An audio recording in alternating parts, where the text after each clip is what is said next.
Universidad de Columbia en Nueva York. Sabemos que esta universidad es reconocida por su paciencia. Vamos a contar silenciosamente hasta 10 y comenzaremos. Muy bien. Buenos días. Bienvenidos todos y todas. Es un placer darles la bienvenida a este debate sobre el sur global y el sobreendeudamiento. Mi nombre es Mike Browning. Bienvenidos. Tenemos audiencia de Buenos Aires, Lusaka, Beirut y aquí en la Universidad de Columbia en Nueva York.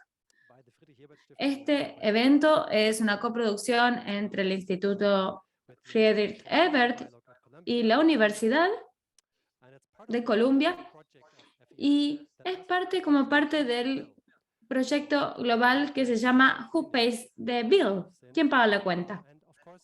Y es parte de una semana de actividades que está llevando a cabo FES en el marco de las reuniones anuales del Banco Mundial y el Fondo Monetario Internacional. Gracias a los participantes, gracias a los organizadores.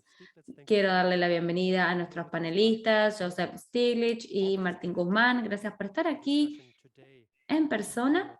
El tema del debate de hoy es muy oportuno y cada vez es más oportuno a medida que pasa cada minuto. El sur global y el sobreendeudamiento. Decir que el mundo está en crisis tal vez sea una subestimación de lo que está pasando. Y vemos que las crisis pueden ser oportunidades. Nos gusta ver el vaso lleno o mitad lleno y no el vaso vacío. Y tal vez este sea el legado de la teoría de Marx, que decía que el progreso es algo dado y es algo inevitable. Pero cuando empezamos a mirar la historia y las crisis históricas, esperar lo mejor es algo del azar. Y John Stein muchas veces, antes hablamos que una rosa es una rosa, y yo creo que hoy en día tenemos que hablar que una crisis es una crisis y sigue siendo una crisis. Eso es lo que vemos todo el tiempo. Y vemos que las crisis hoy en día son cada vez más complejas y vemos que hay cada vez más financiamiento público multilateral que antes. Nosotros queremos resaltar las oportunidades de las crisis, tenemos que ver a las crisis de los últimos años y vemos que el progreso es uno de los posibles resultados de una crisis, pero no siempre es el resultado más realista. Y digo todo esto como ciudadano de un país que tiene su propia experiencia con la hiperinflación, el desempleo masivo y las crisis económicas. Y esto llevó también a una crisis política y con consecuencias catastróficas. Entonces, para poder transformar la crisis en algo como una oportunidad, tiene que ver con la política. Y cómo la política maneja la economía, y tenemos también que ver cuáles las acciones o el rol de los mercados. Y con respecto al debate de la deuda hoy en día, la pregunta es la siguiente: ¿cómo podemos incluir las voces de los países deudores en este debate? ¿Cómo podemos asegurarnos que el FMI y sus políticas estén alineadas con su política original o su misión original? ¿Y cómo podemos asegurarnos de que el FMI resuelva los problemas y no los empeore? Estas son preguntas difíciles y me encantaría responderlas, pero tenemos un panel excelente que va a tratar de hacer esto. Y mi placer es darle la palabra a Sydney Mikey, que es editora y periodista de Bloomberg y ha cubierto estos temas durante mucho tiempo para Bloomberg. Ella es la especialista. Gracias por sumarse hoy aquí en Nueva York y desde cualquier lugar que se estén sumando a este debate. Les pedimos que hagan preguntas y las vamos a responder al final del panel. Cindy, tienes la palabra. Gracias a todos y a todas que se suman hoy a este debate. Aquí tenemos personas en Nueva York y también tenemos personas que suman virtualmente. Nuestro debate es sobre la deuda soberana y las relaciones complejas que existen entre acreedores, países y organismos multilaterales. Sin hablar mucho más, me gustaría presentarles a Joseph Stiglitz. Es un economista ganador del Premio Nobel y también es profesor de la Universidad de Columbia. Es cofundador y copresidente de la Initiative for Policy Dialogue, copresidente del Grupo de Expertos de Alto Nivel para la Medición del Desarrollo Económico y el Progreso Social de la OCDE, y también es vicepresidente y fue presidente del Consejo de Asesores Económicos del presidente de los Estados Unidos. Luego tenemos Martín Guzmán, economista, profesor y exministro de Economía de la Nación Argentina, doctorado en la Universidad de Columbia, codirige el programa de formación académica de la Initiative for Policy Dialogue en la Universidad de Columbia, junto a Joseph Stiglitz. Y tenemos dos panelistas que se suman de manera virtual. Vivia Kiki es periodista económica independiente, investigadora en políticas públicas, se suma desde Beirut. Y luego tenemos a nuestra Muchima Siamachoka, directora del Programa de Desarrollo Social Económico en Jesuit Center for Theological Reflection en Lusaka, Zambia. Gracias por estar aquí y ahora nos gustaría saber qué opinan de por qué este momento está crucial. Vemos que tenemos grandes crisis, grandes cargas de deuda y tenemos la crisis de la pandemia, la crisis de Ucrania. Bueno, la guerra de Ucrania ocurrió justo después de la pandemia y muchos países habían accedido a financiamiento antes de la deuda, antes de la pandemia. La pandemia empeoró muchas las cosas. Bajaron los ingresos, aumentaron las necesidades y por lo tanto aumentó la deuda, el financiamiento. No tanto en los países emergentes, sino más en los países desarrollados. Los países emergentes no tuvieron las opciones que los países desarrollados tuvieron, pero vemos que en los mercados emergentes hubo una mayor caída del PBI, incluida la Argentina. Por lo tanto, vemos que la pandemia realmente afectó a estos países emergentes. Después de ello, con todo este nivel de endeudamiento, vemos que aumentaron los precios del combustible, de los alimentos, y hicieron que fuera mucho más difícil para estos países recuperarse. Y luego, después de la inflación, los bancos centrales de todo el mundo empezaron a aumentar las tasas de interés. Y esto tuvo dos efectos. Parte de la deuda está denominada en dólares y los dólares empezaron a apreciarse. Por lo tanto, para los países fue más difícil pagar. Y además de eso, tenemos altas tasas de interés. Y muchas veces se utilizan clichés como esta es la tormenta perfecta, pero tenemos la descripción de una tormenta perfecta, para ser honestos, y todos los especialistas señalan que la probabilidad de que algunos países caigan por el abismo es muy alta. Hay algunos países que ya están cayendo por el abismo. Este es un debate que incluye a países que tienen una crisis de la deuda importante, como Argentina, Zambia y el Líbano. Pero va a haber muchos países que van a tener un alto sobreendeudamiento. Entonces, la pregunta es, ¿qué hacemos al respecto? Dentro de nuestros países,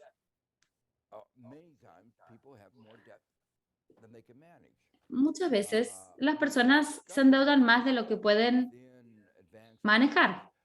Y vemos que hay muchas cuestiones internas de las que desconocemos y por lo que esto que pasa.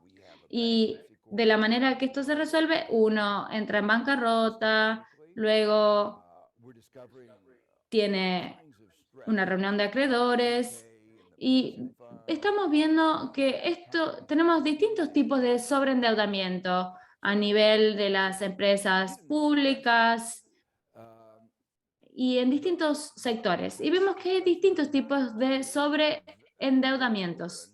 Y en el caso de los países en desarrollo, estos sobreendeudamientos no son tan claros o son...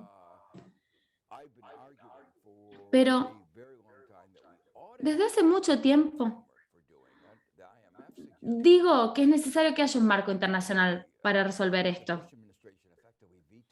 Muchas veces recuerdo que la administración de Bush hizo un veto para que esta iniciativa no se llevara a cabo. En las Naciones Unidas, una de mis primeras recomendaciones fue la creación de un marco para resolver el problema de la deuda. Y recuerdo que la Asamblea General apoyó esta moción en 2014 y en 2015 anunciaron una serie de principios que apoyaban realmente este marco. Creo que solo hubo 6 países que se opusieran. Desafortunadamente, este grupito incluía países importantes como Estados Unidos. Por lo tanto, nos quedamos sin un marco para lidiar con este problema del sobreendeudamiento. A partir de las experiencias del pasado, sabemos que el mercado no maneja muy bien estos problemas. Vamos a hablar más adelante sobre los fracasos, pero sin dudas hay 2 problemas clave, o 3. Uno de ellos es que los acreedores ya tienen una prima de riesgo alta. Reciben un retorno muy alto por soportar el riesgo de prestar dinero a un mercado emergente o a un país en desarrollo. Y ahora ese riesgo es más alto. Y aunque se los compensa por asumir ese riesgo, no les gusta pagar ese riesgo o tener que tolerar ese riesgo.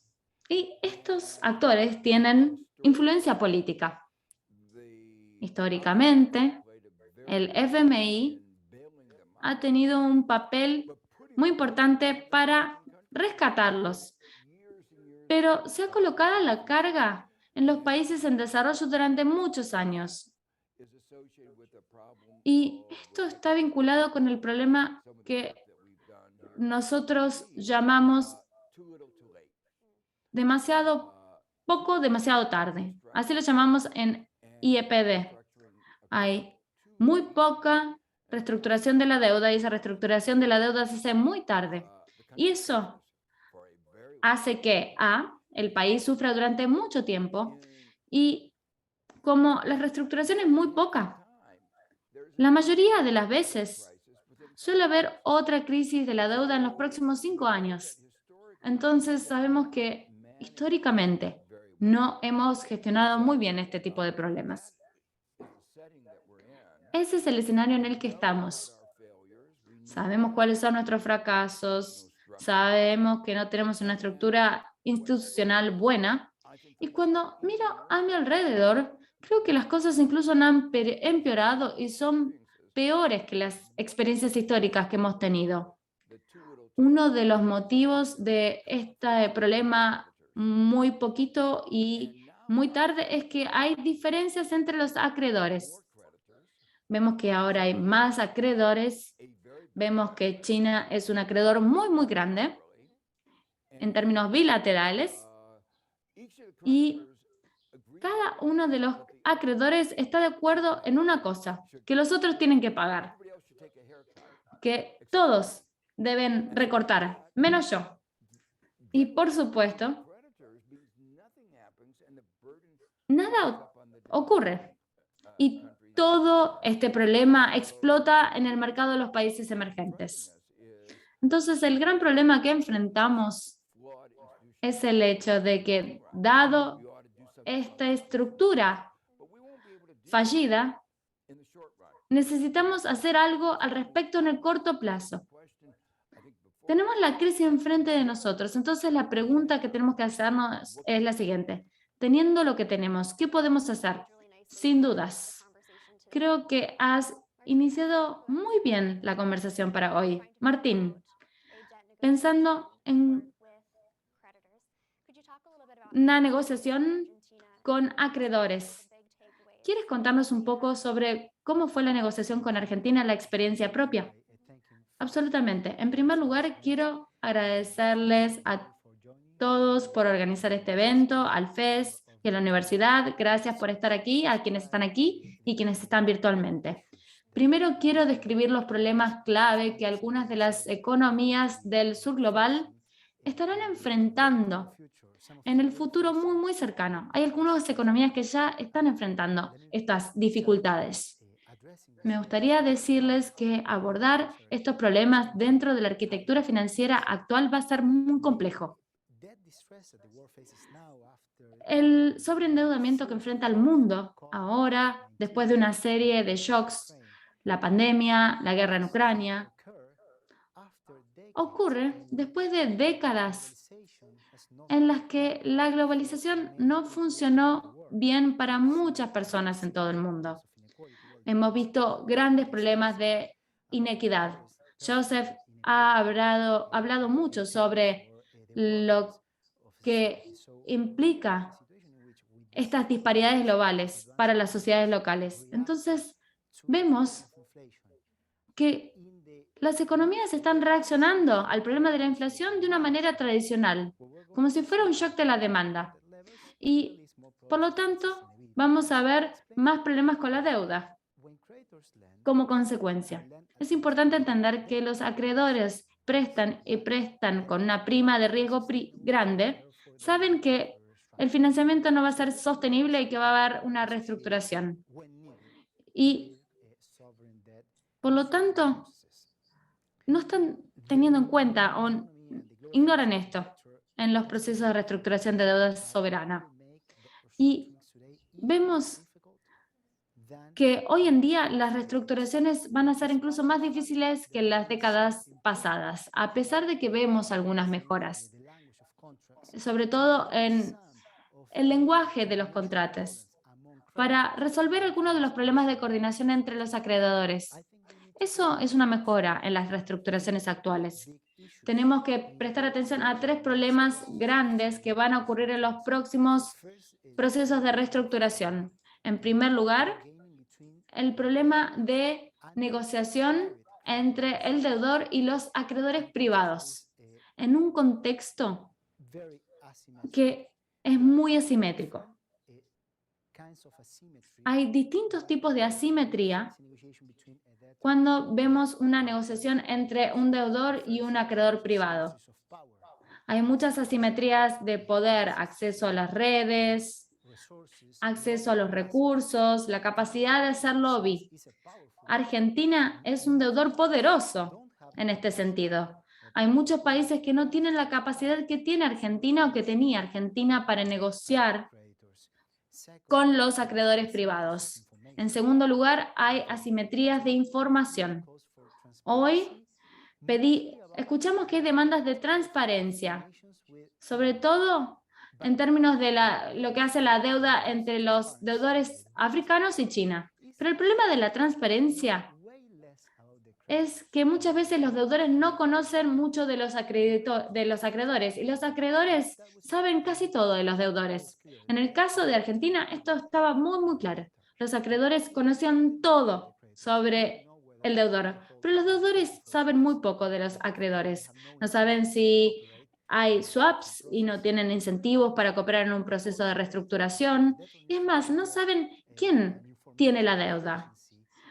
Tiene que haber una agencia informativa que identifique quiénes son los tenedores de los bonos. Eso es lo que tienen que contratar los deudores, los países deudores. Y de esa manera tienen un mapa para saber con quién está negociando el negociador. Es un problema muy complicado que contribuye a los resultados deficientes que vimos en las últimas 4 décadas.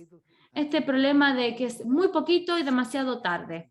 Vemos que los procesos de reestructuración de la deuda soberana se inician muy tarde y una vez que hay alivio, esos deudores no tienen un alivio suficiente para resolver sus problemas. Y muchas veces, debido a esto, los países terminan sufriendo más. Hay más inestabilidad, más desempleo, más pobreza, etc. El otro problema que creo que es crucial en el contexto de la negociación entre los países soberanos y los acreedores es un problema económico o el deudor no es una entidad homogénea, donde de todos los incentivos están definidos. El deudor es un sistema complejo, con distintos actores y distintos incentivos. Vemos que, por un lado, tenemos el incentivo de resolver el problema en el corto plazo. Y el costo de lo poquito y muy tarde muchas veces no es internalizado por los gobiernos de estos países. Entonces, vemos que en ambos lados tienen incentivos que no son tan claros o no son tan homogéneos. Vemos que se hace una reestructuración primero y los acreedores suelen preferir la segunda reestructuración para poder obtener un mejor superávit en caso de que haya un shock positivo después de la primera reestructuración. Obviamente hay costos de eficiencia relacionados con esto que hay que internalizarlos y muchas veces los países deudores no los internalizan. Esto es lo que José Antonio Campo, yo y Joseph dice es que hay un no sistema internacional para la reestructuración de la deuda soberana. Muchas veces estos procesos están centralizados en la negociación, sobre todo en el contexto de los contratos privados o entre el sector privado y el sector público. El segundo problema que vamos a enfrentar tiene que ver con una variedad de problemas de coordinación entre los acreedores. Tenemos hoy en día, como dijo Joseph, un universo de acreedores diferentes. Entonces tenemos los acreedores del Club de París, los que no son del Club de París y los acreedores privados. Y este mundo ha estado evolucionando. China es un gran acreedor hoy. Y esto genera problemas de coordinación. Y estos problemas generan preguntas o cuestiones que no son triviales, para nada. Cuando trabajé en la reestructuración de Argentina y en las negociaciones con el Club de París, yo pensaba que estaba haciendo las cosas de una manera que tenía sentido. Y sin embargo, había situaciones en las que los acreedores no brindan ningún tipo de financiamiento. Muchas veces los países no tienen acceso a ningún tipo de financiamiento de algunos acreedores y hay algunos otros acreedores que sí brindan financiación o financiamiento. Entonces, ¿cuál es el tratamiento equitativo en este tipo de contexto? ¿Qué pasa si un país recibe financiamiento de China, pero hay otros países del Club de París que no brindan ese financiamiento?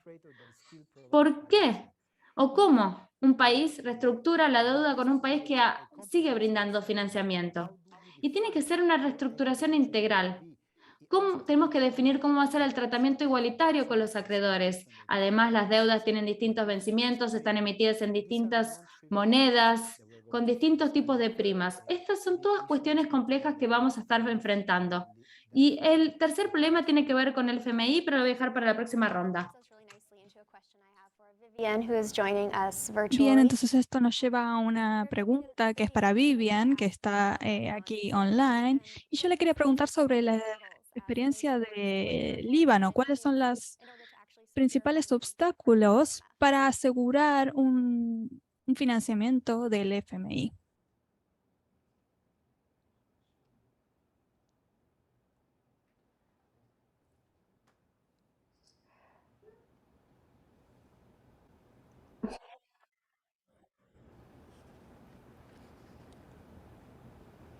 Oh, we seem to be having a little bit of tech. Parece que hay algún problema técnico. Excuse me. تناول موضوع لبنان Vivian, could you try unmuting your microphone? Vivian, ¿podrías desilenciarte, por favor? Parece que estamos teniendo algunos problemas técnicos.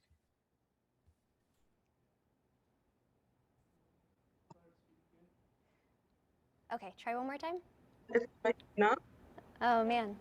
¿Podrías probar una vez más, por favor, Vivian?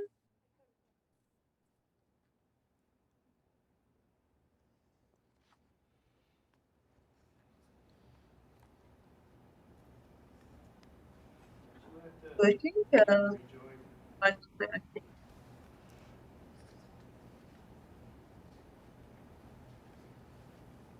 Okay, as we work out a few of these Bueno, mientras resolvemos estos problemitas técnicos que estamos teniendo, esto es lo divertido de tener una sesión híbrida.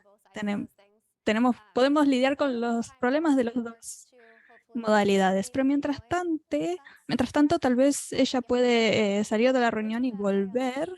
Entonces, vamos primero con la pregunta para Muchimba sobre Zambia. Quiero que nos presente algunos detalles sobre una potencial reestructuración. Se dijo que el primer semestre del año que viene podría llevar a un buen acuerdo con el FMI en Zambia. Así que nos podrías contar algo sobre el progreso de Zambia, especialmente siendo un país que es uno de los primeros en utilizar el marco común del G20.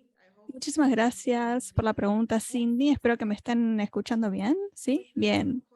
Bueno, en Zambia, por supuesto, el marco común es una nueva aplicación, un nuevo sistema al que hemos aplicado. Y cuando vemos los 3 países que lo han utilizado, Zambia ha tenido grandes progresos porque ha accedido a un programa de facilidades extendidas del FMI, pero como mencionaba Joseph anteriormente, es una negociación, no sabemos cuál va a ser el resultado. Por ahora, lo que hemos observado en la sociedad civil aquí en Zambia, el proceso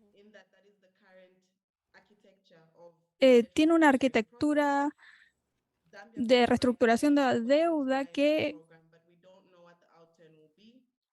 no sabemos cuál va a ser su resultado. Sí sabemos que el primer pago de los bonos europeos es uno que que va a ser central en términos de la negociación. Entonces, el marco actual, el proceso en el que estamos atravesando, somos el primer país que ha tenido este progreso con este tipo de marco.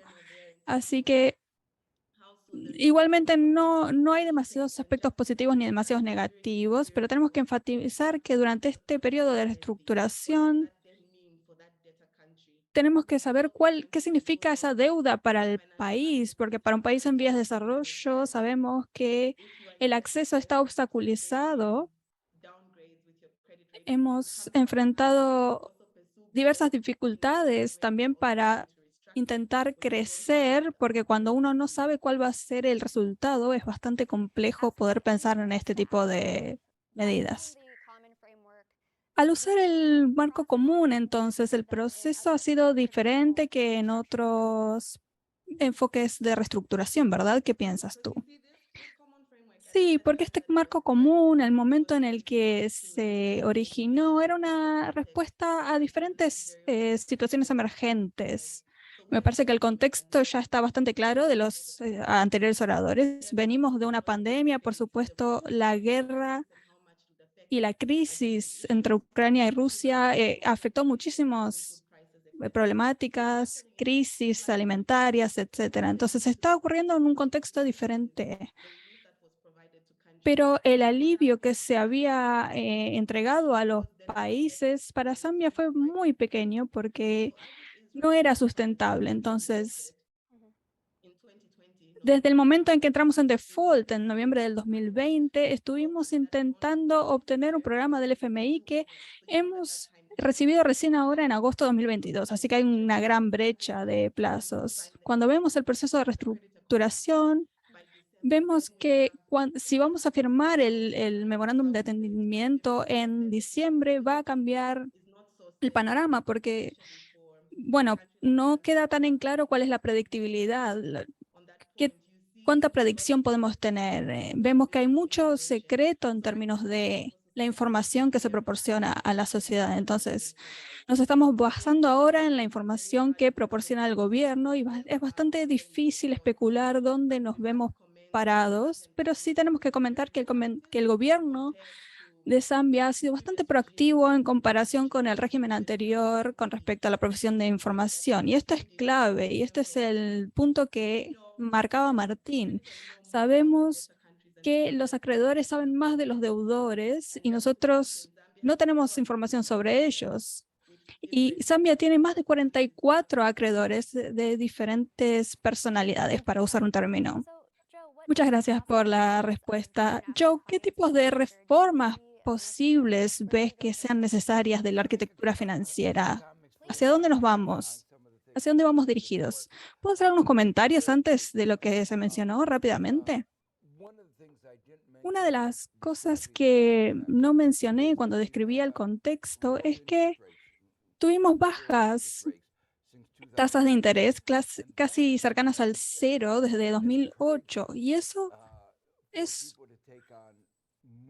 algo alentador para que las personas sigan incurriendo en deuda. Hay una irracionalidad en los mercados. Ellos piensan que nos vamos a quedar en una tasa de interés baja o cero por siempre, y por supuesto, por siempre no existe.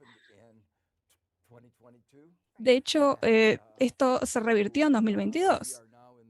Así que ahora estamos en un mundo de incremento de tasas de interés. De hecho, estamos en tasas de interés bastante altas, y en países en donde se han tomado demasiada deuda y donde hay tasas de interés bajas, se llevó a que los prestamistas exigieran a los países en vía de desarrollo más de lo que podían hacer. Pero esencialmente lo que quería decir brevemente era que esta es una ilustración de un fracaso de mercado de un marco económico, porque los bancos centrales están incrementando las tasas de interés como si el problema fuera el acceso a la deuda. Estos incrementos no van a resultar en más alimentos, más combustibles, no van a resolver los problemas de suministro. De hecho, los van a empeorar mucho, porque lo que se necesitaba para aliviar los problemas de esta cadena de suministro se van a volver mucho más costosos. Entonces es contraproducente en muchos términos, pero los bancos centrales tienen esto en su ADN. Cuando ven inflación, no piensan, hacen. Y los medios, no quiero criticar demasiado los medios, pero bueno, uno de los problemas es que los medios de comunicación dicen estas cosas. Bueno, prepararon este campo de juego, van a tener lo que hacen es lo que hace falta para seguir en este juego macabro. Y bueno, esto nunca es una buena idea, pero ¿qué pasa cuando el paciente no se recupera? Lo que decían los antiguos médicos es, bueno, no hemos hecho lo suficiente, seguimos haciendo estas transfusiones de sangre hasta que el paciente muere, y a veces, ocasionalmente, hay un milagro y el paciente se recupera, y personas dicen, bueno, estas transfusiones de sangre eran el tratamiento correcto, el medicamento que había que recetar. Entonces,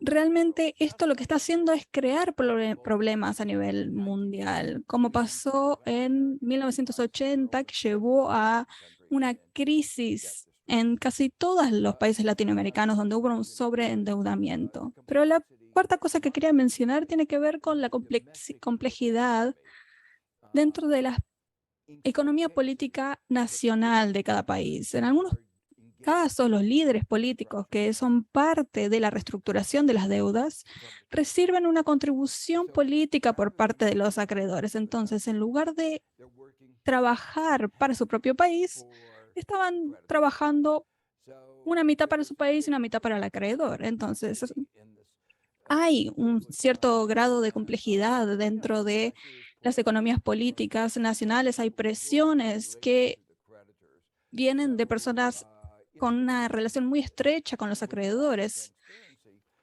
Y esta democracia con falta de transparencia es realmente un problema.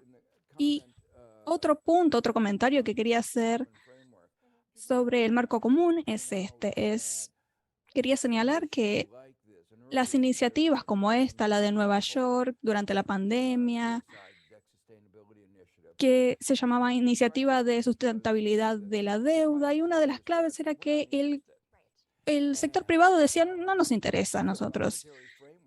Son marcos voluntarios y el sector privado no fue muy útil, la verdad. No colaboró mucho. No es una sorpresa porque su interés principal es el dinero, por supuesto, no ayudar a los países en vías de desarrollo, no preocuparse por el hecho de que las personas pueden llegar a morir en el medio de una pandemia, no sé si entienden. En medio de una pandemia dijeron, es más importante para mí tener un rédito que ayudarles a ustedes a que su pueblo no muera. Entonces, yo no soy muy optimista, debo decir, de que vamos a poder juntar a todos los acreedores en una habitación y llegar a una solución razonable. Pero volviendo, ¿cuál fue tu pregunta? La pregunta tiene que ver con las relaciones complejas que mencionabas, porque, por supuesto, durante los 80 y los principios de los 90 había préstamos bancarios, nada más. Ahora tenemos fondos de pensiones, tenemos muchísimos acreedores con diferentes perspectivas. Entonces, mi pregunta es, ¿hacia dónde vamos desde aquí? ¿Hay algún tipo de arquitectura financiera que podría ser útil en este tipo de reestructuras? Yo creo que sí, sí. Es lo que describimos en este informe para la ONU en 2010. La ONU enunció estos principios para 2015, entonces sabemos básicamente lo que hay que hacer. Para mí, la respuesta es obvia. Cada país que tiene que abordar la problemática de que qué ocurre cuando se sobrepasa de deuda, cuando no puede pagar esa deuda. Esto es parte de la vida. Por supuesto, hay personas que no les gusta vivir estos momentos, pero son parte de la historia y sabemos que no podemos resolver esos problemas con contratos. Se necesita un marco público con un conjunto de principios. La deuda internacional transfronteriza es más compleja que la nacional y aún así no tenemos marcos para ellas. A mí esto me resulta raro, pensar que uno puede redactar contratos, por ejemplo, las cláusulas de acción colectiva, que puedan resolver estos problemas. Si lo pudiéramos hacer, ¿por qué tenemos estos defaults, estas quiebras nacionales a nivel nacional? Muchas personas piensan, o no creo que lo hayan creído realmente que esto era posible. Para mí esta es la ley de la selva. El sector privado y sus intereses no están dentro de este marco y esto les gusta y esto hace referencia a lo que decía Martín, porque ellos tienen más poder y cuando hay más poder son ellos los que ganan y los países sobreendeudados son los que pierden. Entonces, la pregunta tenía que ver con si hay un método para esto y yo creo que sí, la respuesta es sí, hay una forma, pero para llegar hasta ahí tenemos que sobrepasarnos, tenemos que resolver los intereses de los privados.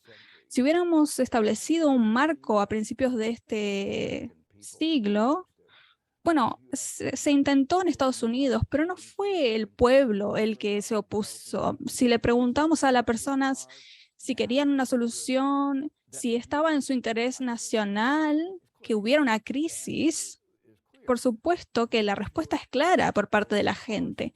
Estos eran los intereses especiales que se jugaban en Wall Street.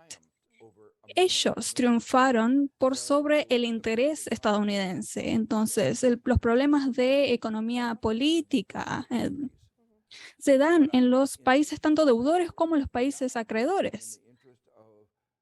Pero ellos no trabajan en el interés del ciudadano de a pie y en el interés de los mercados emergentes de los países en vías de desarrollo. Muy interesante. Joseph, quería preguntarle, Martín, con respecto a la experiencia argentina y el FMI, pero me parece que Vivian ya está de nuevo con nosotros aquí, así que quiero preguntarle sobre la reestructuración de la deuda en el Líbano. Por supuesto, ha sido un proceso muy largo, pero querría saber qué piensa ella sobre el proceso hasta ahora. بس هغير من بيروت بداية بالنسبة لمصادر Hola. desde Beirut con respecto a las negociaciones que estamos teniendo con el FMI. Parece que no son tan diferentes de lo que pasa en otros países deudores o en el sur global. El recorrido de las negociaciones con el FMI comenzó en mayo del 2020 y luego con el gobierno anterior. Pero debido a estos acuerdos, nosotros se pudieron identificar las pérdidas y debido a ello las negociaciones se extendieron hasta 2021.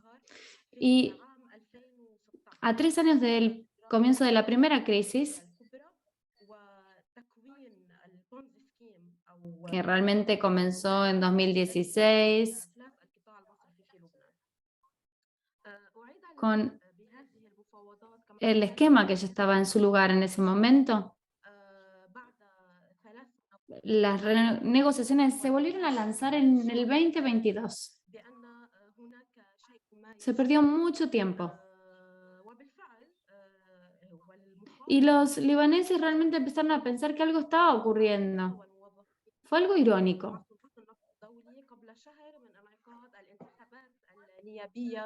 No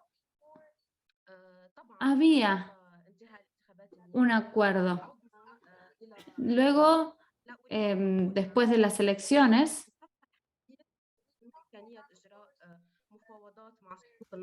no volvimos al punto cero, pero sí hubo nuevas negociaciones entre el gobierno nuevo y el FMI. Pero la fecha de septiembre 2020 para identificar las condiciones previas del acuerdo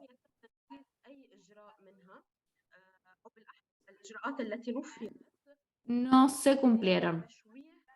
Y las medidas tomadas por el gobierno fueron distorsionadas o estaban distorsionadas. Por lo tanto, yo no quiero culpar al FMI ni quiero culpar a los gobiernos locales ni los intereses locales, pero vemos que el viaje de las negociaciones o el recorrido de las negociaciones desde 2020 hasta ahora nos muestra que es más como un partido de fútbol.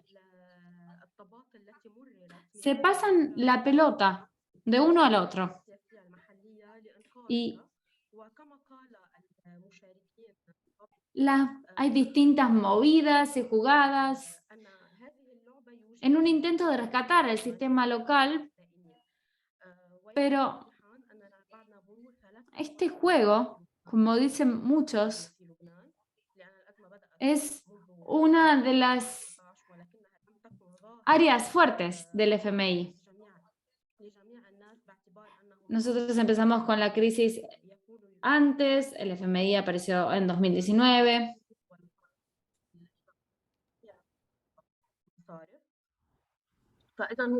Hay problemas de sonido con Vivian.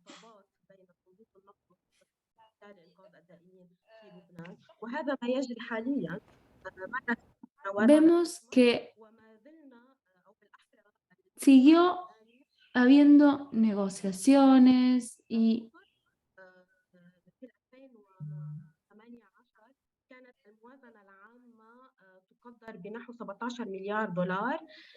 en 2019 el presupuesto era de 7.000 millones de dólares y el 2022 es de más de 1.000 millones de dólares.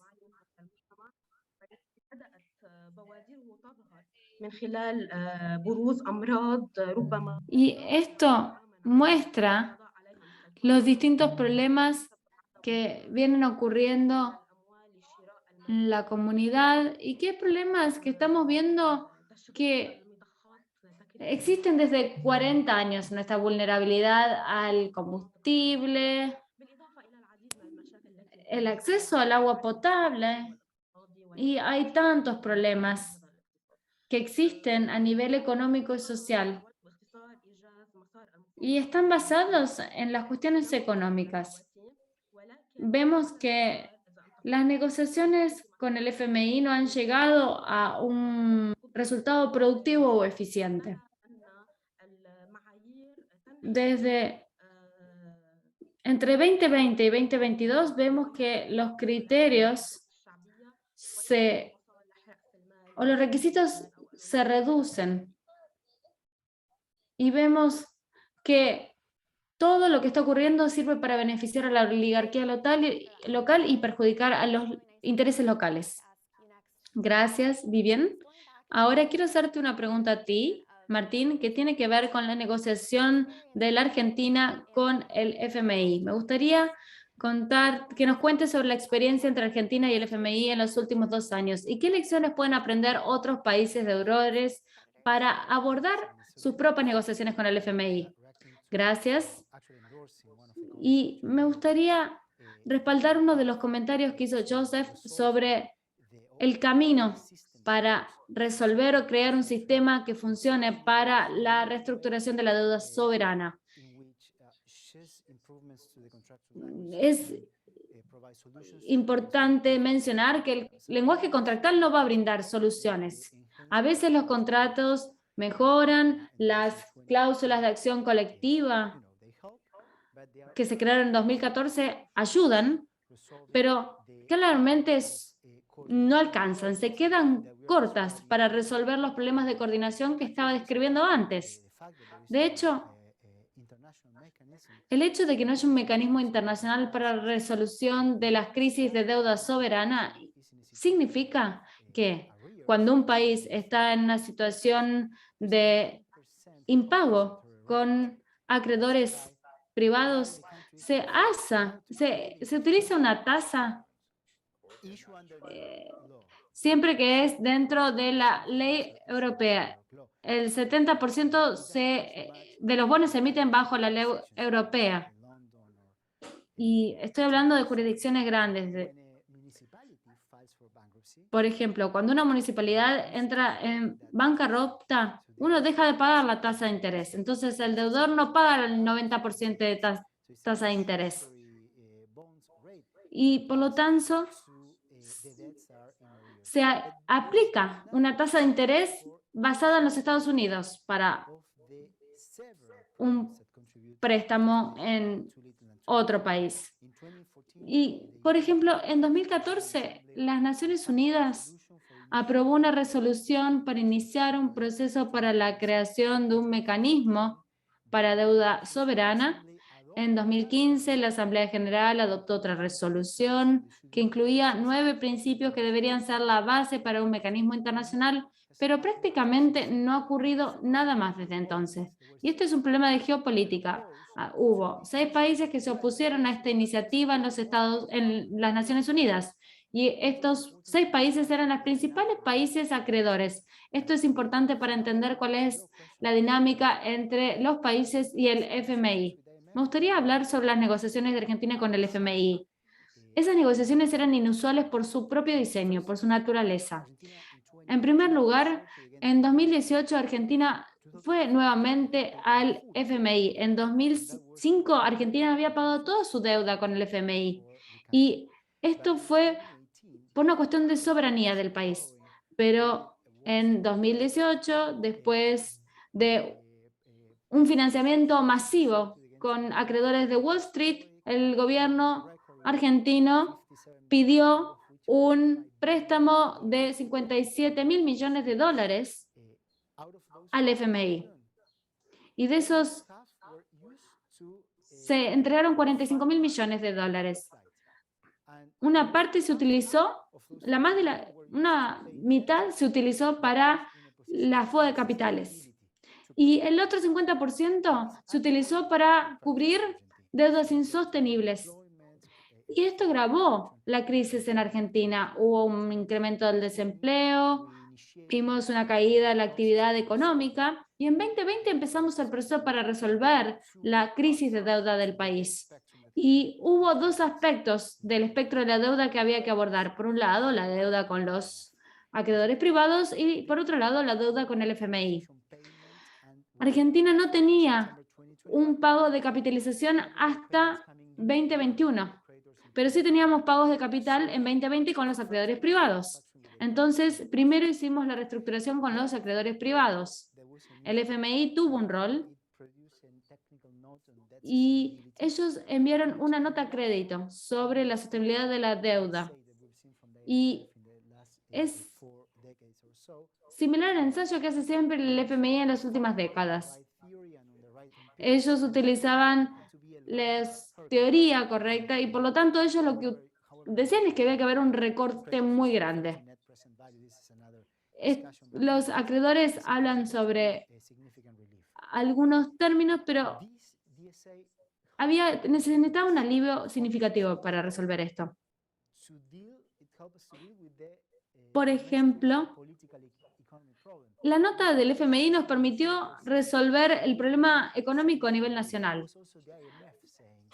Nos sirvió porque no solo nosotros decíamos que necesitamos alivio de la deuda significativo, sino el FMI dijo lo mismo. Pero muchos acreedores se quejaron mucho de este ensayo del FMI. No habíamos visto tanto a los acreedores quejándose de los ensayos del FMI en las últimas décadas que contribuyeron mucho al problema de la deuda, pero se beneficiaban. Pero esta vez sí se quejaron. Y el ensayo nos permitió anclar expectativas y que el FMI tuviera el mismo mensaje. Nos sirvió con algunos actores, pero no con otros. Los acreedores entonces aparecían y decían, no, este país grande nos dice que no tenemos que prestarle atención a este ensayo. Y para que haya otro acuerdo, tiene que estar bien fundado y tiene que haber condiciones. Y entonces, allí es cuando empezamos las negociaciones con el FMI. Y estas negociaciones fueron también poco usuales. El acuerdo que llegamos a hacer no tiene una política fiscal restrictiva en términos fiscales, sino que hubo una expansión en el gasto y tampoco implicó cambios o proyectos de ley o leyes que modificaran los saberes de los trabajadores ni las jubilaciones. Sin embargo, hay ciertos aspectos del FMI que tienen que ser revisados, sobre todo en el contexto actual. Si queremos que el FMI tenga un rol estabilizador y no desestabilizador en la economía global. En primer lugar, la política de sobrecargos del FMI tiene que ser revisada. El FMI impone intereses extra para quienes toman dinero prestado cuando utilizan una cuota mayor de la cuota asignada. Si utilizan más del 75% de la cuota asignada, se le cobra 200 puntos básicos adicionales. ¿Y qué es la cuota? La cuota es la cuota que tiene cada país en el FMI. Por ejemplo, los Estados Unidos tienen una cuota más grande, la más grande. Argentina tiene una cuota de 4 o 5 mil millones. Pero Argentina pidió prestado 10 veces su cuota y por lo tanto tenía que pagar muchos sobrecargos de acuerdo con esta política. Y quienes defienden esta política suelen decir que tiene que ver con el riesgo y que haya un país que pida demasiado dinero al FMI o que esté demasiado tiempo pidiendo dinero al FMI. Pero realmente, ¿qué país quiere pedir o estar negociando tanto tiempo con el FMI? Y en segundo lugar, me gustaría decir que estamos en el contexto de una pandemia y de una guerra. Entonces, el FMI tiene la habilidad, justamente, es una teoría muy tonta la que usan los disidentes, quienes se quejan. Y me gustaría mencionar que esta política del FMI realmente ha generado muchos daños. Vemos que con la crisis actual cada vez hay más países que necesitan pedir más dinero prestado. Y vemos que al mismo tiempo están aumentando las tasas de interés y la tasa de interés del FMI está vinculada a la tasa de los derechos especiales de giro.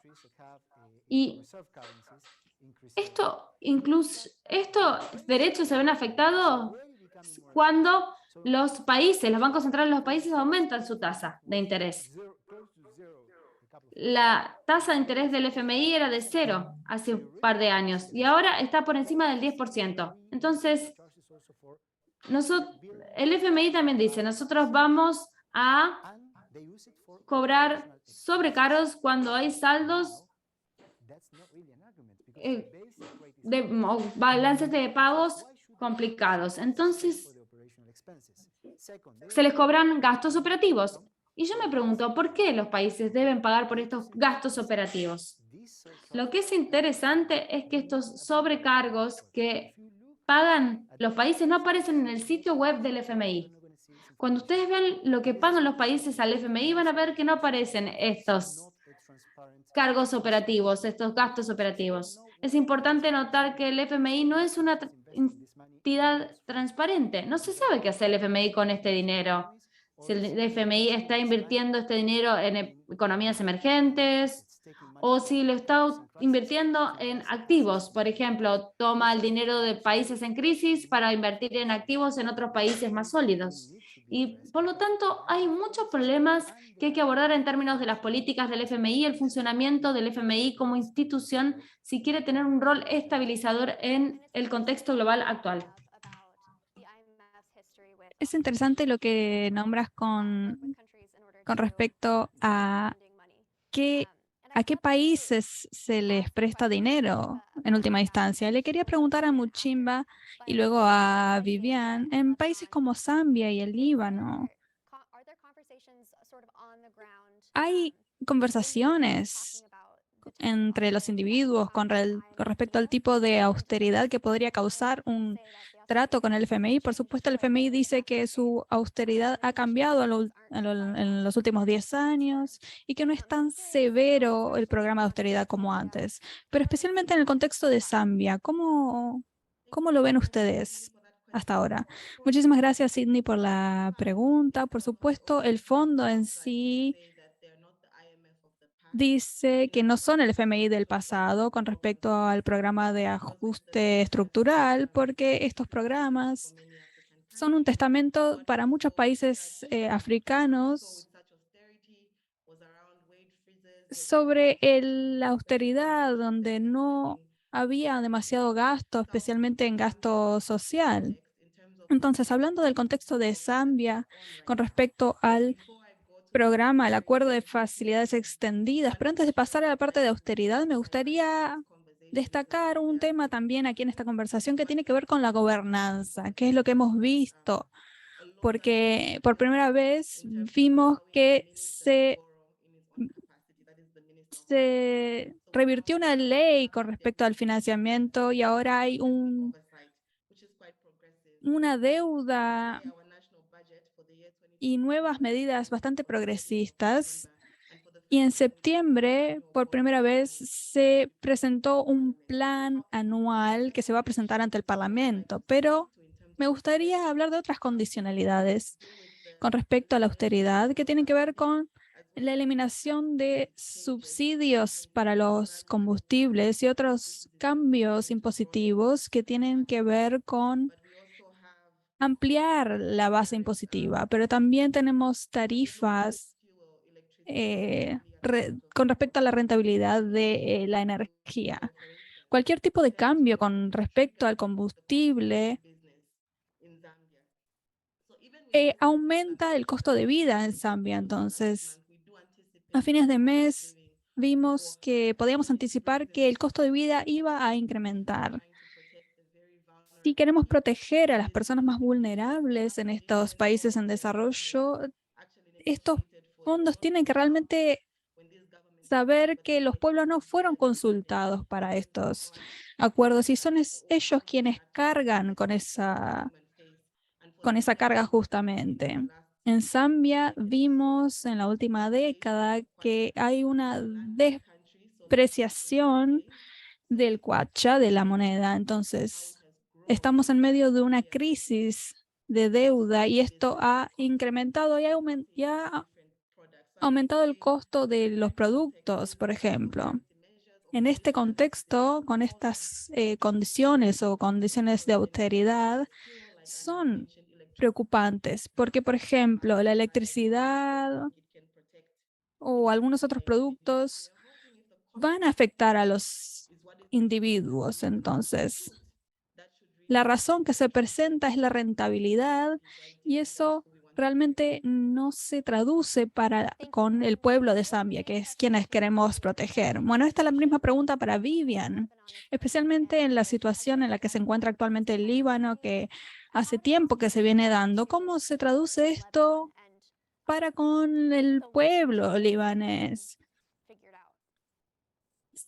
¿Piensan que va a haber una solución o no?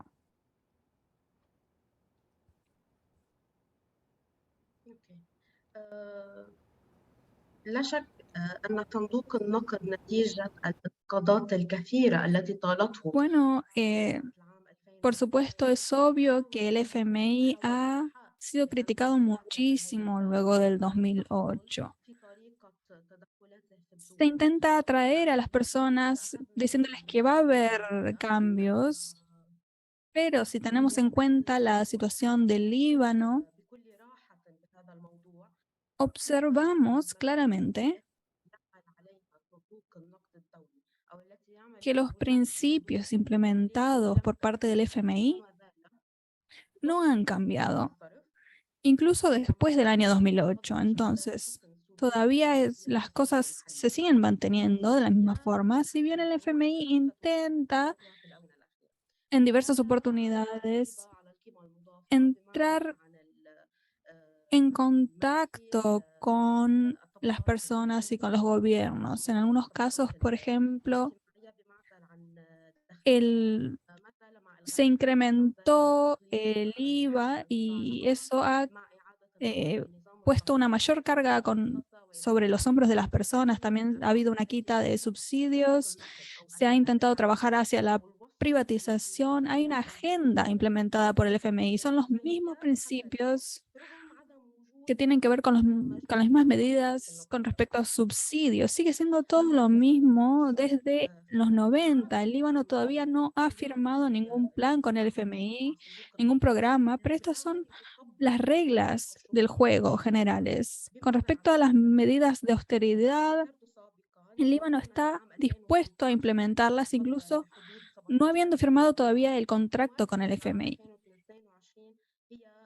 El presupuesto era en torno a 17.000 millones y ahora en 2022 es de 1.000 millones nada más. Entonces, el presupuesto disminuyó muchísimo de 17.000 millones a 1.000 millones. Entonces,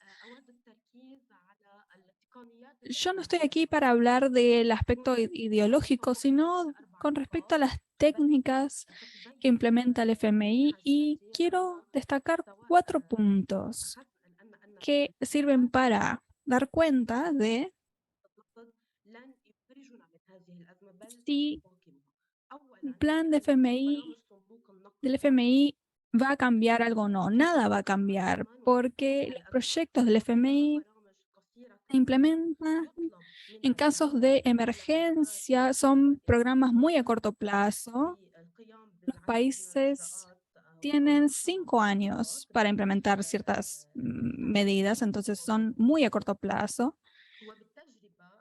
El FMI llama a diferentes reformas y en la sociedad no cambia nada. La mayoría de los países que han firmado acuerdos con el FMI no han tenido ningún éxito, no han salido de las crisis en las que estaban inmersos. Sri Lanka, Jordania, Argentina, muchísimos otros países son ejemplo de esto. Yo creo que estas medidas a corto plazo no son útiles. Otro punto sería decir que el FMI siempre ha buscado proteger a los capitales en todo el mundo, en diversos países del mundo. El FMI siempre está cumpliendo con esa misma función desde la década de 1940 hasta los 90. Solía prestar dinero a países ricos. Luego de los 70 hasta 2008, hemos observado un cambio, una reforma estructural. Ahora vemos que hay una agenda más liberal que está siendo implementada por parte del FMI con respecto a los mercados liberales. Y desde 2008, el FMI no ha tenido ninguna tarea específica más que esta, lo que siempre hemos visto que hacen, que es implementar medidas de austeridad y pedirles a los países que implementen medidas de austeridad.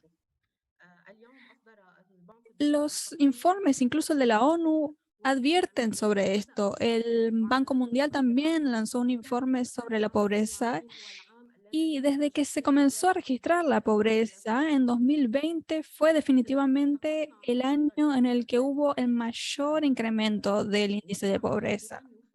Otro punto importante con respecto al FMI y principalmente los negociadores, quienes están representando a quién. Bueno, vemos que la oligarquía es quien negocia. Es principalmente el interés de los capitales el que prima aquí, el que está siendo protegido. Y no se trata del interés de los pueblos. En el Líbano no tienen el interés de los libaneses en mente, sino el interés de los más ricos o de quienes poseen el capital. Sabemos bien que el FMI tiene condiciones muy estrictas asociadas con las deudas, con cualquier tipo de deuda o de préstamo.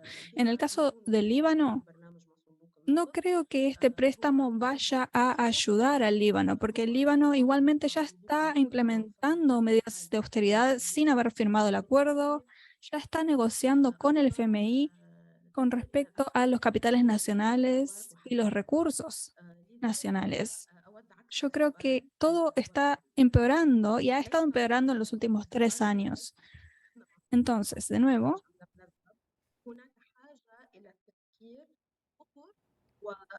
no se trata solamente de un programa del FMI, sino de encontrar cómo pensar más allá de las posibilidades para encontrar una solución a las crisis.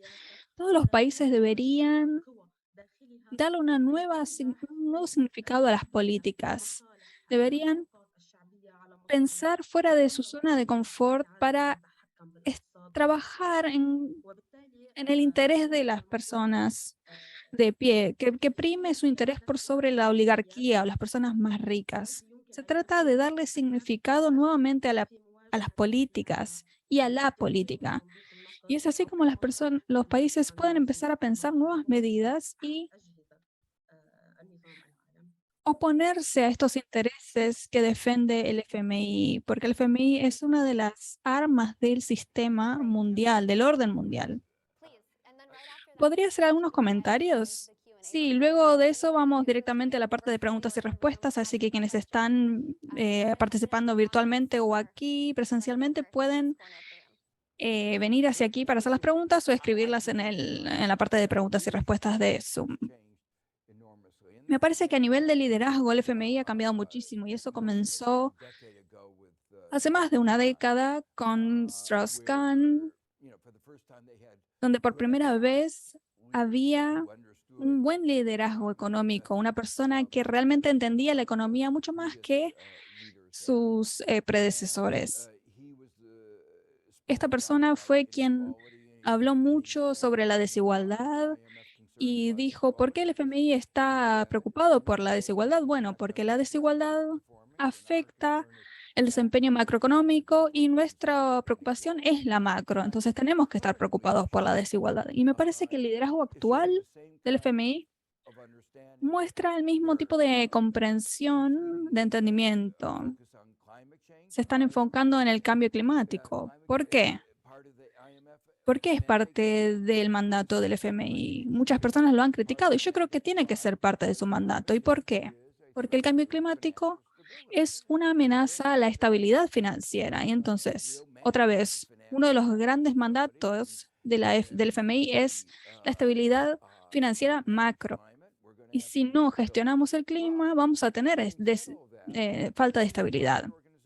Pero habiendo dicho esto, estamos hablando de la economía, de la política económica en Estados Unidos, en los países deudores, y hay problemas de este tipo dentro del FMI mismo. Entonces, el liderazgo puede llegar a decir una cosa, pero cuando se trata de la operatividad, de lo que está ocurriendo en el territorio, no sé cuáles son los detalles del Líbano y de Zambia, pero sabemos que en algunos de estos casos, las personas de los territorios no siempre reciben el mensaje completo que viene desde arriba. Esa es una problemática amplia que tiene que ver con las grandes organizaciones. Y el segundo punto que quería mencionar muy brevemente tiene que ver con lo que dijo Martín sobre tener mejores análisis de la sustentabilidad de la deuda. Perdón. Una de las cosas que yo descubrí que fue bastante interesante es que cuando el FMI hacía pronósticos con respecto a países que querían buscar una estrategia general, el FMI siempre era muy pesimista. Les decían, tienen que tener mayores impuestos, tienen que generar un balance de presupuesto, pero cuando se trataba del análisis de la deuda, eran increíblemente optimistas. Decían, oh, el país va a tener una gran performance, van a poder devolver grandes cantidades de dinero. Pero yo creo que el FMI tiene que ser coherente, no puede tener un pronóstico optimista para un lado y pesimista en otros aspectos.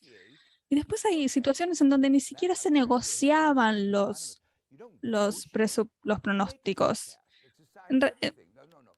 Perdón, donde sí se negociaban, pero en realidad uno no negocia pronósticos, negocia acuerdos. Entonces, el punto es este. Como históricamente el FMI fue el organismo de recolección de créditos, quería tener pronósticos optimistas para que hubiera menos deuda y decir que los países podían tomar deuda de manera sustentable. Y esto es un punto importante con respecto a cómo el FMI se aleja de la austeridad y los análisis de la sustentabilidad de las deudas. Las personas del FMI, incluidas los liderazgos, entienden que si existe la austeridad, la economía es más débil. Y si la economía es más débil, el país no puede pagar, no puede saldar su deuda. Entonces, la austeridad está enlazada con los análisis de sustentabilidad de deuda. Y es por eso que Argentina realmente fue un punto clave, un parteaguas, porque le permitieron tener una política no austera que le permitió al país crecer y ha estado creciendo. Y yo creo que ese modelo debería ser utilizado en otras partes. Países que están atravesando este sobreendeudamiento no deberían ser pisoteados, sino que deberían permitírseles que crezcan nuevamente. Quiero hacerles una pregunta que dice que Georgieva sugirió que el fondo puede comenzar a prestar en mora mucho más que antes. La pregunta tiene que ver con pagos en mora con el FMI. Bueno, el FMI se supone que tiene que preferir estatus de acreedores. Es el primero que recibe el pago de la deuda. Hay raras ocasiones en donde haya esta mora de pagos con el FMI. Sin embargo, como discutíamos antes, el FMI está haciendo un negocio con esta rentabilidad. Estas políticas son muy coherentes con este estatus de acreedor preferente del FMI. Yo tuve que lidiar con el FMI durante un tiempo porque yo fui el ministro de Economía de la Argentina por 3 años más o menos y tuve que lidiar con el FMI semanalmente y vi un liderazgo positivo y proactivo en el fondo. Pero la mayoría de las veces la geopolítica se entromete, entonces ciertamente hay una rigidez, pero tenemos el tema de la geopolítica también. El FMI es una institución que responde al interés que está manifestado por los grandes tenedores de la deuda. Entonces, a veces no es posible hacer un cambio en última instancia. Por ejemplo, uno puede tener una visión de cuál debería ser el rol de la FMI en la economía global que está sufriendo por el cambio climático, en donde el clima también es una problemática macroeconómica, porque si los países no se adaptan a esto, vamos a tener problemas de competencia. El FMI quiere hacer algo al respecto, pero nuevamente esto se entromete con la idea original, el mandato original. Entonces, el liderazgo ayuda, pero no es suficiente. Martín está hablando de los países acreedores y el principal país acreedor es Estados Unidos. Me gustaría contarles un poco sobre el problema de política económica que hay en los Estados Unidos. Históricamente, uno de los problemas ha sido que el Tesoro de los Estados Unidos es que es una subsidiaria de Wall Street. Tal vez sea un poco fuerte lo que estoy diciendo, pero los mercados financieros tienen una influencia muy, muy fuerte en el Tesoro. Al mismo tiempo, Estados Unidos tiene un interés geopolítico muy fuerte y nosotros queremos estabilidad en América Latina. Y incluso dentro del Consejo de Seguridad Nacional, que ellos quieren el caos. El Tesoro refleja lo que dice Wall Street. Bueno, tenemos otro problema.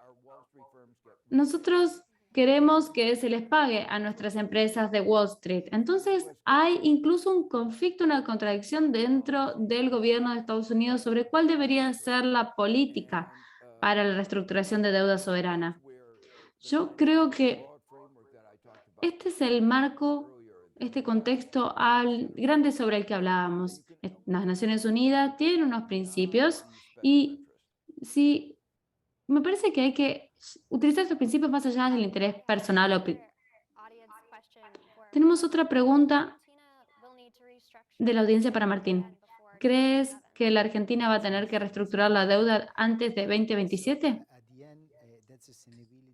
Y vemos que mucho depende de los desempeños que además están afectados por distintas variables.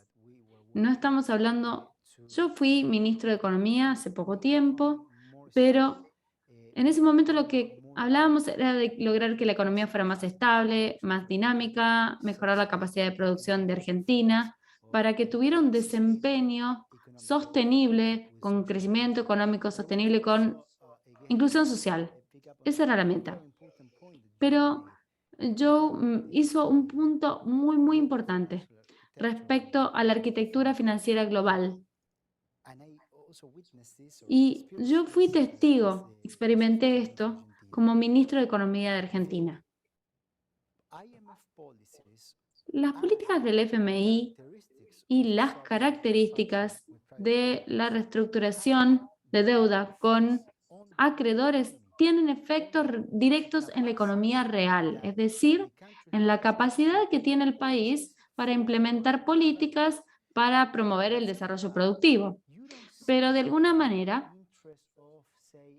no vemos los intereses del Departamento de Comercio, de Energía. Todos esos intereses no se ven representados en la Junta del FMI. pero vemos los intereses del Tesoro, pero no de los otros departamentos de los Estados Unidos. Y yo creo que muchas veces sería bueno tener una reestructuración y un cambio de las políticas del FMI, porque muchas veces el sector financiero está sobre representado y por lo tanto los resultados están promoviendo el interés financiero y no los intereses de la economía real. Tenemos una pregunta más en la audiencia de aquí y luego tenemos que cerrar. Muchas gracias. Yo estoy aquí en representación de la Scholars Initiative y prestar en dólares y luego los préstamos del FMI son en dólares. ¿Y crees que hay espacio para resolver los problemas de deuda en moneda local, bajo la ley local?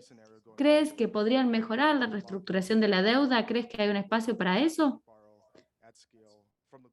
Muchas veces nosotros lo que tenemos ahora es que pedimos prestado en función del norte global. Me gustaría decir, hay muchas ventajas de que los países tomen prestado dinero en su propia moneda. Y sobre todo porque la ventaja es que no están sometidos a los riesgos de la tasa de cambio. Pero hay que tener en cuenta que el marco legal también puede ser más beneficioso también para estos países. Por lo tanto, hay muchos buenos motivos para que esto siga así. En los últimos 20 años hay un gran movimiento, una tendencia a que se promueva los préstamos en moneda local. Y de hecho ocurre más de lo que ocurría en el pasado. Pero para que esto funcione, se necesitan más ahorros en los mercados nacionales, domésticos. Y uno de los éxitos del milagro del sudeste asiático es porque ellos generaron muchos ahorros a nivel doméstico, no tuvieron que salir prestado al extranjero y solo cuando tuvieron presiones de algunos países más grandes como Estados Unidos, allí el sudeste asiático tuvo que empezar a solicitar financiamiento al exterior y allí es donde tuvimos la crisis también del sudeste asiático. A mí me gustaría suplementar lo que dijo Joe. Ciertamente, nosotros queremos que los países desarrollen sus mercados de capitales locales y que eviten las desventajas que implica financiamiento en moneda extranjera. Cuando hicimos nuestro plan en 2020 en Argentina, la mayoría de los especialistas decían que había que hacer una reestructuración muy profunda de la deuda bajo la ley local argentina. Si no, íbamos a tener problemas en los tribunales de Estados Unidos, que era lo que había ocurrido ya en 2016. Pero para mí eso no tenía sentido, porque nadie en el futuro iba a volver a querer pedir prestado dinero bajo la ley argentina, independientemente del tipo de moneda. Entonces, lo que quisimos es tratar o garantizar un tratamiento equitativo, ya sea bajo ley local o bajo ley de otro país. Y de esa manera promovimos también la consolidación de los mercados de capital locales. En los últimos 15, 20 años, vemos que ha habido un crecimiento de la liquidez privada. Vemos que el relajamiento monetario hizo que hubiera dinero en todas partes y por lo tanto vemos que hay también mucha presencia de moneda extranjera en distintas partes del mundo y ahora estamos lidiando con ese problema, con el financiamiento extranjero. Estamos llegando al final. Vamos a tener los comentarios de cierre. Quiero hacerles muchas preguntas, pero vamos a tener que esperar 2 semanas. Gracias por sumarse hoy y gracias a las panelistas que se sumaron en línea. Muchas gracias a todos. Muchas gracias, Sydney. Ahora es el momento de que yo haga las palabras de cierre.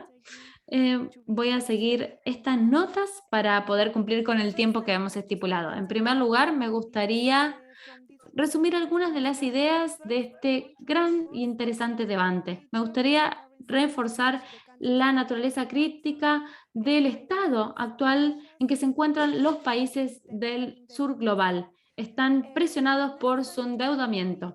Es momento de que exploremos un diálogo y acciones que permitan resolver las crisis de deuda desde una perspectiva internacionalista sin perder de vista cómo estos problemas macroeconómicos afectan nuestra sociedad y nuestras vidas diarias. Por eso, el debate de hoy es crucial. Me gustaría reforzar lo que dijeron nuestros panelistas. En primer lugar, tengo ideas muy pequeñitas para compartir. En primer lugar, me gustaría mencionar algunas cosas que dijo el profesor Stiglitz. Él dijo que históricamente el FMI ha tenido un rol para rescatar a los acreedores y que la Junta de Gobernadores no se ha enfocado tanto en los países en desarrollo. La reestructuración suele ser muy lenta y es muy pequeña. Y luego tenemos que hacer algo por los países emergentes, tenemos que hacer algo en el corto plazo. Y estamos preguntándonos qué podemos hacer. Sé que hay muchas ideas que se compartieron hoy aquí. Luego Martín Guzmán nos ofreció algunos puntos de vista para pensar sobre las transformaciones que pueden venir. Él habló sobre la necesidad de hablar sobre el poder de negociación entre los países deudores y los acreedores privados, que tenemos que trabajar para mejorar las grandes asimetrías de información porque los deudores no saben nada sobre los acreedores, pero lo mismo no pasa en el otro sentido. Y también tenemos que pensar en los deudores como actores complejos con distintos intereses, y no como una unidad homogénea. Además, Martín resaltó la política de sobretasas y sobrecargos del FMI, que es un gran problema que hay que resolver, y muchas veces esta política puede desestabilizar. Viviana Akiki mencionó la crisis que está enfrentando el Líbano y el rol que tuvo el FMI, que ha profundizado algunos de los problemas estructurales del país. Ella también mencionó que el nuevo FMI es el mismo FMI porque sus directores siguen siendo los mismos. Ella dijo, si bien Líbano está dispuesto a aplicar políticas de austeridad bajo un programa, no está pasando. Además, Muchimba Siamachoka habló sobre la necesidad de que haya acceso a la información y transparencia para las organizaciones de la sociedad civil, y Martín Guzmán mencionó lo mismo. Ella también mencionó cuáles son las consecuencias del endeudamiento en Zambia en relación con las políticas de austeridad aplicadas en los programas bajo el FMI. Además, me gustaría, junto con IPT, me gustaría resaltar nuestro interés de promover este tipo de debates. FES apoya distintas iniciativas en países que enfrentan problemas estructurales serios de endeudamiento, y nuestro interés aquí es resaltar una perspectiva de género y derechos humanos en este sentido. En el marco más grande de las reuniones anuales del FMI y del Banco Mundial esta semana, enfrentamos el interés o descubrimos el interés de la sociedad civil y de otros actores políticos de participar en la reformulación de la arquitectura financiera global. Hay muchas voces del sur global que han tratado de mostrar las relaciones que existen entre la carga de la deuda como un obstáculo para el desarrollo y como un problema macroeconómico que va más allá del problema fiscal, y también han hablado sobre el impacto que tiene esto en la vida de las personas. Nosotros acompañamos el debate y también resaltamos la existencia de estas relaciones. Necesitamos revisar las instituciones, necesitamos escuchar las voces de aquellas personas que directa e indirectamente están afectados por las crisis de deuda, porque, como en las palabras de un gran pensador latinoamericano, mientras más pagamos, más debemos y menos tenemos. Finalmente, me gustaría agradecerles a todos por participar hoy. En especial, me gustaría agradecerles a nuestros panelistas Joseph Stiglitz, Martín Guzmán, Muchimba Siamacoca y Viviana Kiki. Ellos nos han dado su valioso tiempo para hablarnos y para continuar explorando puntos de vista y argumentos que son necesarios para la transformación institucional de las finanzas internacionales. Por supuesto, me gustaría agradecerle a la moderadora Sidney Maki, que ha hecho un gran trabajo, y los voy a retener un minuto más. Si bien ven unas pocas personas en el escenario, este evento es el resultado del esfuerzo y de articulación de muchas otras personas a las que quiero agradecerles. Tenemos a los colegas en las oficinas de FES Nueva York, FES Argentina, FES MENA y FES Zambia. Especialmente a los representantes de estas oficinas, Senia Blanque, Michael Browning, Thomas Klaas, Armin Heisman y también Sarah Barken.